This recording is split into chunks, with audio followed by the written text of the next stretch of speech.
only to develop it themselves later. When the U.S. military dumps millions of gallons of nerve gas on the east coast of the U.S., they don't say a word. Thousands of companies are creating transgenetic cross-species hybrids, splicing plants, animals, and insects, and releasing the new organisms into the global biosphere, vandalizing the very genetic code of the planet. And large environmental organizations do nothing. The corporate elite of the planet intensified their push for a global taxation system with a year-long build-up to the Live Earth hysteria held on July 7th, 2007 on 7 continents. World leaders announced that saving the Earth was the new organizing principle for humanity and hailed it as the planet's new religion. They claimed that CO2, which plants breathe, was killing the Earth, and that we must reduce the number of children we have to curtail our carbon footprint. Countries across the world marked the day by passing new carbon tax schemes and raising taxes on gasoline, natural gas, and electricity. It is a scientific fact that the sun is the main driver of planetary climate, and the measurements are clear. The sun is becoming hotter, brighter. It has been slowly increasing thermal output in the last 100 years, causing warming not just on Earth, but throughout the solar system. But the scientific facts and even the order of the planets didn't matter to one of the chief organizers of Live Earth, David Mayer de Rothschild, heir to the British arm of the Rothschild fortune, when we spoke to him.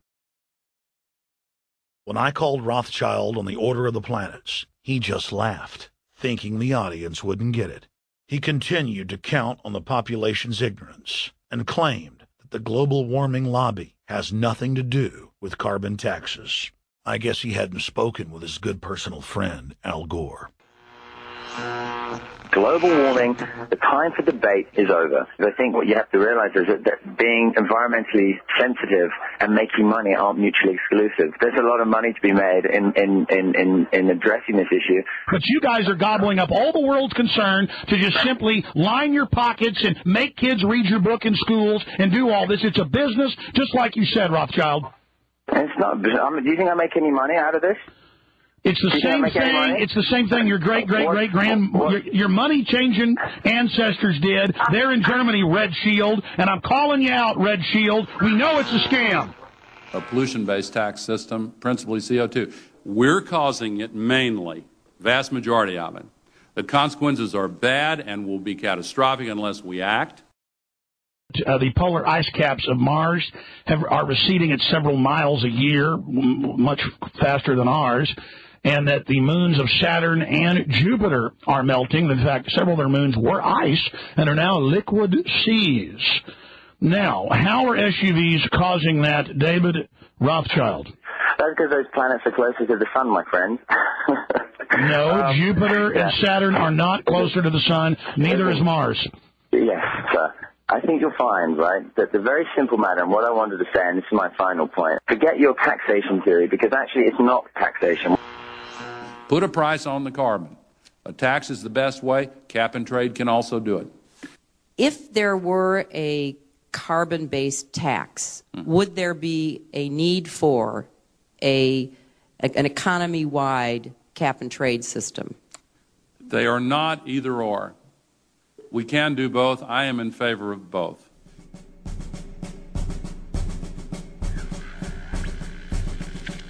The architects of the New World Order are in a race to complete the structure of world government so they can suppress the independent development of technologies that threaten their monopoly of power, while at the same time steering new developments in the direction the architects chart for humanity. The technocrats call their governing system the final revolution because in the past, empires were enforced militarily. Now enforcement is primarily psychological and economic, and society itself is a construct of the elite who operate outside the controlled paradigm and control the civilization within just as a child maintains the environment of a fish tank. We are like lab rats, living out our entire existence, never questioning the confines of the cage or the scientists who experiment on us. New World Order engineers have hijacked human destiny. Its controllers have closely studied human behavior for more than 100 years and are now steering us with expert control, using our primitive drives and desires as levers. They have developed their mind control systems to the point of being able to control the average unconscious person like a car.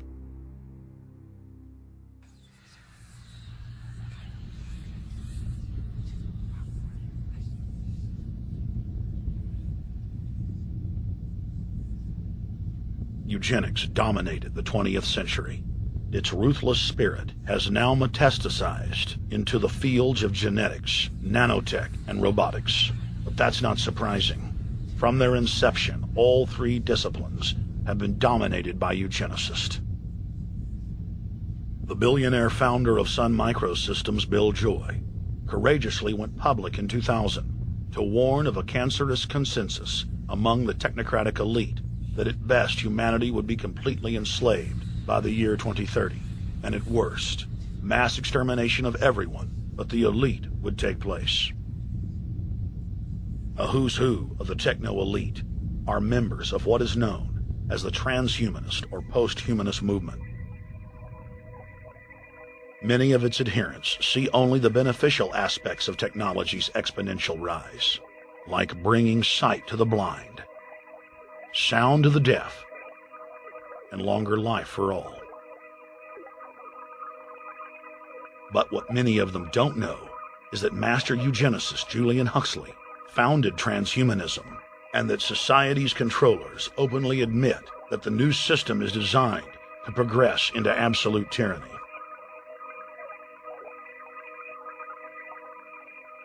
Leading transhumanist Ray Kurzweil boasts that technological advancements will allow those that can afford it to live forever, but admits that most won't be able to keep up with the new master race. The drive for world government is now all about who will control and have access to radical life extension systems. Biological evolution is too slow for the human species. Over the next few decades, it's going to be left in the dust. Transhumanists believe that they will attain the fountain of youth by merging with technology. Now, it may be within their reach. Decades ago, transhumanists said that if you did not accept augmentation or enhancements, you would no longer be able to get jobs. And now it's happening today. The elite who occupy the commanding heights of digital reality are suicidal nihilists. Suicidal nihilists know that there is no longer any substantive purpose to their willing, but they would always prefer to go on willing than not to act at all. They can very happily ally themselves with the notion of nuclear holocaust or perfect exterminism. Technology has become so powerful in its capacity for destruction that free humanity cannot afford to let psychopathic technocrats with delusions of grandeur repeat the mistakes of their forebears, because it is highly probable that this time they may destroy everything, including themselves in their mad rush for godhood.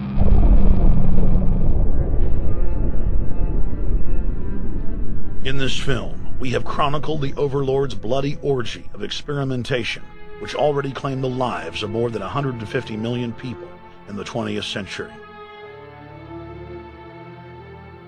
And now, they are promising to deliver an invincible tyranny that will dwarf their past exploits. In the days of World War II, there were sovereign nations and armies to stand against Hitler's final solution. Once world government is in place, no one will be able to stop the New World Order's plans for global population reduction. For those immune to psychological programming, hundreds of FEMA camps have already been built throughout the United States. In their quest for population reduction, no method is off the table. These dark builders intend to release a string of man-made bioweapons plagues, each one worse than the last.